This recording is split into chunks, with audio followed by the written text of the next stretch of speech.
So I was looking at Reddit Genshin memes, laughing at my incredibly terrible humor, as you can see, and after looking at the comments, I saw this very interesting guy. He asked, is Watatsumi Island a country? No, Watatsumi Island is not a country, but the idea that it could separate and become one is not a very outlandish thought. I mean, Watatsumi already has an established military force and clearly do not worship the Raiden Shogun. And I'm not gonna lie, this kinda got me thinking a little bit.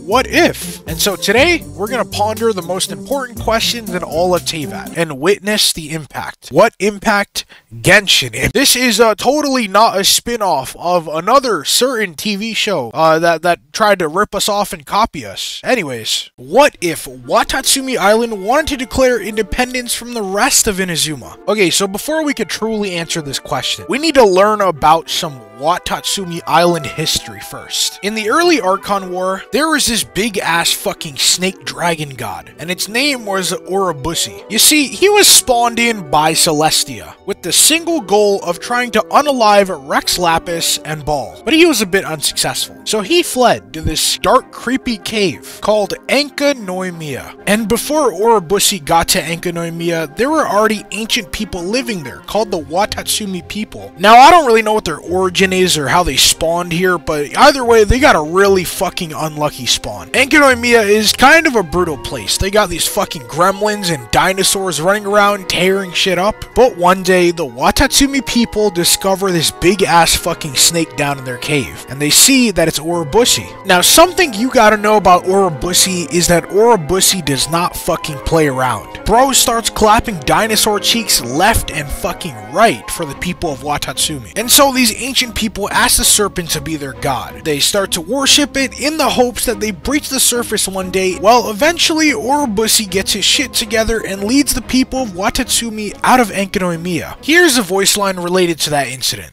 Legend has it that our ancestors lived in a palace in the depths of the ocean, and that the god, Urobushi, brought us to the surface. I've often wondered, wouldn't a palace like that be too dark? Every time I think about it, I start to really appreciate the light. And finally, the people of Watatsumi Island were free, but they owe it to Urobushi, who again is still on his mission from Celestia to assassinate the Raiden Shogun. He was only in Anka to hide and gain power and knowledge. Again, this was taking place during the Archon War. Now, Watatsumi Island present day didn't always look like this. When the Anka people resurfaced, they realized that they got bitched twice. Because when they resurfaced, Watatsumi Island was a fucking wasteland. And that was because Anka was consuming the islands above it. The Watatsumi people realized that they couldn't do shit with this fucking land. They were starving, they couldn't grow crops, they were getting diseases. So the Anka people marched with Urobushi to take more resource-rich land, specifically Yashori Island. Let's just say that these guys should not have fucking done that. They clash with the Shogun's army, and Raiden herself uses her sacred sword art, the Misono Hinotachi, to slay Urobushi in a single attack, creating the Misogyn Gorge that we see today on our map. This attack scattered Urobushi's remains all over Yashori Island. After Raiden casually fucking no-diffs the serpent god, the scales of Urobushi's dead remains make the coral around Watatsumi Island, reviving the land. And upon his death, he cursed Yashori Island, which is why there is constant lightning strikes there. So the Anka people retreated and developed their generational hatred towards Inazuma shogunates, and that's the end of that arc. Now, before we get into the details of what would happen if Watatsumi Island separated from Inazuma, first of all, let's figure out why they would want to do this in the first place. After my extensive research on this subject, the most common answer was a feeling of inequality compared to the dominant power. I can confirm there's definitely some dominating power going on. Okay, but in all seriousness, the people of Watatsumi followed Urobushi out of Anka Noimiya. Then Raiden fucking killed him, but in her defense, he was hunting her down. Anyways, Raiden essentially killed the god that they worshipped, and ever since then, the Tri-Commission was established in Inazuma City. And if you're not sure what the Tri-Commission in Inazuma is, it's basically 3 political parties that were established to handle Inazuma's affairs. These commissions were known as the Tenryou, Kanjo, and Yashiro Commission. To say that the Tri-Commission controls Inazuma would be a complete understatement. These guys have Inazuma on fucking lockdown. The one place that they do not control, however, is Watatsumi Island, which surprisingly has its own self-governing presence. Now, while researching this topic, I was very confused on why Watatsumi had not been colonized by the Tri-Commission yet. Now, there isn't a very clear answer to this, but something I found in Raiden Shogun's About Sangonomiya Kokomi voice line hints at a potential reason. Indeed, it was I who slew Orobashi. But I also allowed the people of Sangonomiya to continue worshipping it as the Watatsumi Omikami, so that it might enjoy their offerings. Now that was only half of the voice line so far, but it seems that Raiden felt pity for the people of Watatsumi Island after essentially killing the god that they worshipped. However, after some time during the Inazuma Archon quest, while the traveler doesn't directly witness it, the people of Watatsumi destroyed a Narukami shrine. Now the thing that you need to understand about these shrines is that they are all over Inazuma, and they act as a place to worship the Electro Archon. However, none of these shrines are protected by any sort of military force. It's seen as dishonoring the Shogun. A prime example of this can be seen during the Inazuma Archon quest. Kujo-Sara arrives at the Grand Narukami Shrine to talk with Yaemiko, but she also notices the Traveler, who at this point in the story is a wanted criminal in all of Inazuma. But Sara is unable to apprehend the Traveler because of Yaemiko setting up this meeting at a Narukami Shrine. Guji-Yae, I'm a little curious. Does it not also dishonor the Shogun to hide a wanted criminal at her grand shrine?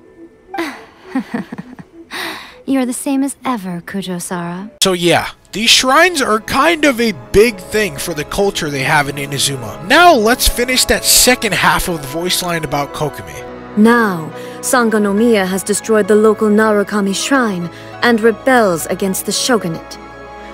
As the divine priestess representing the Watatsumi Omikami, she must be held accountable. Yeah, so it's one thing to not worship the Electro Archon in her domain, but it is another thing to out of nowhere destroy one of her shrines. Now on Watatsumi's part, this is probably a response to the whole Vision Hunt decree and Fatui plot going on, but either way, this is reason enough for Watatsumi Island to declare independence from the rest of Inazuma. So what happens now? Well, Raiden Shogun, the puppet, would obviously not let that slide. She would likely prevent any sort of separation from Inazuma, probably through destructive means. I can honestly see her ending this entire scenario in one attack. You see, something I forgot to mention about Raiden's fight against Orobushi is that when she released her sacred sword art, the Misono Hinotachi, that shit was fucking massive. Like, I'm talking lore-wise, from what we know about the Archon's history so far, Raiden during this very moment had the largest scale attack out of any other Archon. Everyone talks about how her slash tore through Yashuri Island's mountain, creating the Misogine Gorge, but nobody mentions how long Raiden's slash really was. Using some clues in-game, we can easily piece together that the slash extended all the way to Mount Yugu, which is actually right next to also destroying the sacred Sakura tree. And again, I said biggest attack because Raiden's Archon slash covered a vast amount of area, but it also was really precise in its area that it wanted to destroy. So I'll save the phrase most destructive Archon attack for a certain other person. Anyways, that was all just to say that the scale of this attack could easily annihilate Watatsumi Island. But we also gotta remember something. This was during the Archon War, where Raiden had her Electronoses, significantly amplifying her power. And in present day, she kinda just gave it to a guy that gave it to a guy that's probably